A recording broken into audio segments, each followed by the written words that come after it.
What's going on, guys? Welcome back. And today I'm going to be reviewing the Quantum Realm Explorer set from Ant-Man and the Wasp. And I needed the set because I needed the Ant-Man minifigure for my Avengers Endgame Super Bowl TV spot in LEGO. And I definitely actually recommend you pick this one up as well. So let's get into the set with the minifigures. So, oh no, he dropped his Coke can. Put that back in his hand. So we have Ant-Man here, and I never had the original Ant-Man minifigure because when the first LEGO Ant-Man set released, I was just out of the LEGO Marvel theme. He has this ray gun, which isn't accurate to the film, but I guess it's kind of a cool inclusion. Then he has this Coke can. No, I'm just joking, it's not a Coke can. It's some sort of Quantum Realm device. Nice to finally, it's nice for me to finally get that print, because I've been wanting it for a while. But it's some sort of quantum device, and the closest thing that is in the film, or the closest thing that is to in the film, is the device that, spoiler alert, in the post-credit scene when Scott Lang uses some sort of device to suck up quantum helium particles right before Janet Van Dyne, Hank Pym, and Hope Van Dyne turn to dust. But, yeah, I guess it's kind of a cool little inclusion. It's nice to get that print finally. And then, as for the figure, these arms are not from the figure. I apologize. They are from a Surfer figure. They just updated, add some nice arm printing, and these are actually from Mini Superheroes Today. Just giving him credit there because he was the one who came up with that design. And so he just comes with plain black arms in the set, so sorry about that, but I just wanted to include them because they're more detailed and I like them a lot. The torso and leg printing is very accurate to the film, and I like it a lot. There's some back printing, which is very similar between the two, Wasp and Ant-Man. They're just kind of different colors. The helmet mold is not accurate, but because of the mouth showing, because apparently for the first Ant-Man, which is when they first used this helmet mold, LEGO was designing it off concept art, so the mouth was not filled in yet. So in the movie, the mouth is filled in, not like open like it is here. But it's really cool. You can see the eyes through the helmet, and I didn't have it before, so it's nice to get this. It's nice for me to get this piece before they use that new piece for Endgame. And then the face is better than the Ezra Bridger face that they used for the original Ant-Man. It's this Henry Turner face from Pirates of the Caribbean 5. It's got a nice grin there, and then the freaked out face on the back, which looks more like Paul Rudd, but I personally prefer the Star-Lord face from Guardians of the Galaxy, and they also used it on Bucky. It looks a lot more like Paul Rudd than Bucky, in my opinion, and I just think that's the best face, because Paul Rudd has a little bit of stubble and scruff in the movies, and I just think it looks a lot better than all these faces and prints they've been using. And then this is a nice little inclusion. They didn't have to do printing at all, so this doesn't really bother me. It's just a cute little inclusion that they didn't have to do. But I think it's really cute and really nice that they included this. This is the little trophy that Cassie gets Scott in the movie for his birthday, I think it was.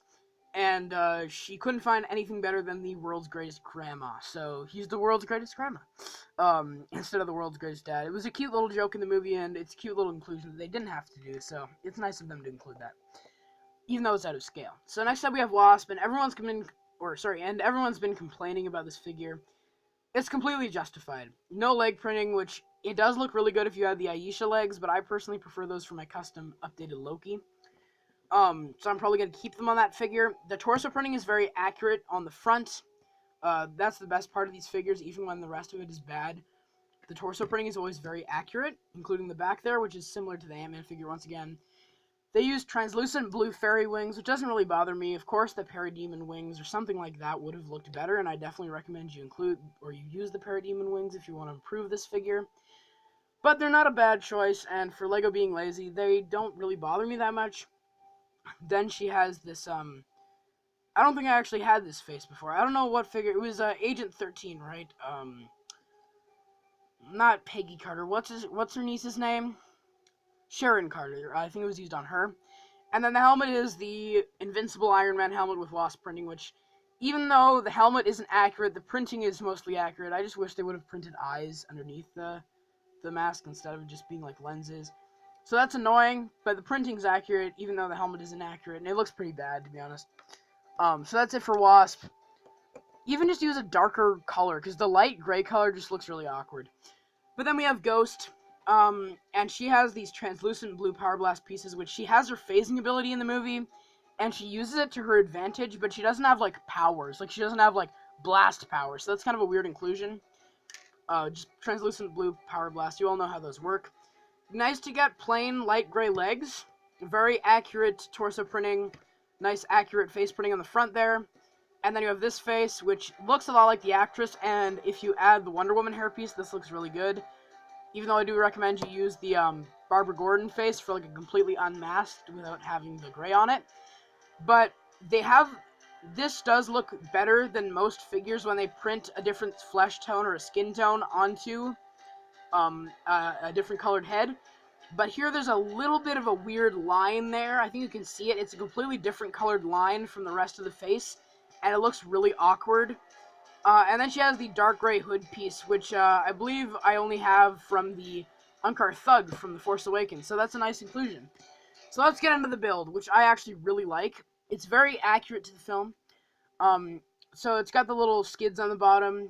I think it's supposed to be kind of incomplete in the film because it's built by ants, and they don't really have time to complete it. So Ant-Man doesn't really drive this in the film. It's actually Hank Pym who drives it to go into the quantum realm to look for Janet.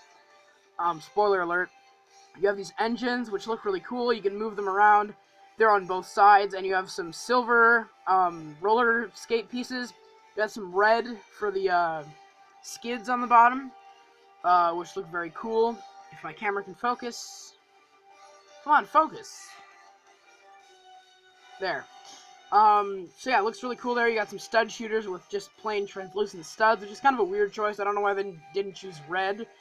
But all these stickers, they're all stickers, and it doesn't really bother me in this set because there aren't too many of them. But I have a huge problem with that when we get to the Captain Marvel and the Skrull Attack set because there's way too many stickers in that set. You have these dark gray barrels, which look pretty cool on the back there. For like engine sort of, you can see a blue Technic piece sticking through there, which looks kind of weird. You have the gold roller skate pieces, and a little like Nia Samurai horn piece on the top as well. And then in the cockpit, you have these nice stickers on the sides, and you have this, which you can flip up, and you can fit Ant-Man inside. If I can just fit him in there. So there's a weird choice with these levers here, or levers. I don't know how you want to pronounce it. I usually pronounce it as levers. So sorry about that, I was just putting him inside. But there's a weird choice here where if you sit him down, the levers don't really go in his hands. They just kind of stick down beside him. And then you can just fold this down. And that's a nitpick. As you can see, it all folds up very nicely. Even though it looks a little weird having that kind of gap there where you can see no translucent from the dome. But it's a nice design, very complete looking. But it's just kind of weird how those levers don't really match up with his hands. They just kind of stick to the side. But that's just a nitpick. So, moving on to the ratings for this set, for the Quantum Realm Explorer set from Ant-Man and the Wasp. I actually recommend this one. I needed this for my Avengers Endgame Super Bowl TV spot because I didn't have Ant-Man. And I didn't have the Ant-Man helmet mold, so it's nice to get it before they use that new mold for Endgame. And hopefully they use that new mold for Wasp in the future. It was used on a DC character. I don't remember the name of the character. But other than that, the minifigures are really good with good printing, very excellent printing. Obviously, those arms on Ant-Man aren't from Ant-Man, they're from a Surfer figure. I'm sorry about that, for including those in this review. But the trophy, you can nitpick that it doesn't have printing, but they didn't need to include the trophy. It's just a cute inclusion, and I like it, even though it's out of scale. The design for the, I don't know what it's called. I don't think it has a name in the film. It's just like the Quantum Realm Hopper, the Quantum Realm machine, Quantum Realm vehicle. I don't know what you want to call it. It doesn't really have a name. Is very accurate to the film, and it's a nice incomplete looking design, and it looks really cool with a lot of cool, nice pieces that are included. It all depends on your taste, of course, because I know a lot of people didn't like Ant-Man and the Wasp. I liked it a lot. I thought it was a very enjoyable film. So, since I needed this set, and I wanted it for a while, I definitely recommend it. If you can find it. I couldn't find it where I live for some reason. I don't know if it's a US exclusive to a certain store. Let me know in the comments if this is a certain store exclusive in the US. But I couldn't find it anywhere where I live, so I ordered it online. And if you really want this set, I'd recommend you do the same. So, I'm going to give this set an A as a rating. I just really like it. It's really solid. Sure that you can nitpick at certain things. And I did, certainly. I nitpicked at the lever thing. And Wasp's helmet mold. The Wasp figure, for the most part, is pretty bad. Like, the helmet is pretty terrible. But other than that, everything else about the figure, like the fairy wings, doesn't really bother me. So you can nitpick at a bunch of things, but it's just a really solid set with an accurate design, and for $25 where I live, it might be $20 in, like, I think it's $5 less for $20 in the United States. But yeah, I definitely recommend it. So yeah, you guys let me know what you thought of my review of the Ant-Man and the Wasp Quantum Realm Explorer set, and what you think of the set as well in the comments. And I hope you guys have a great day. Take care. Bye.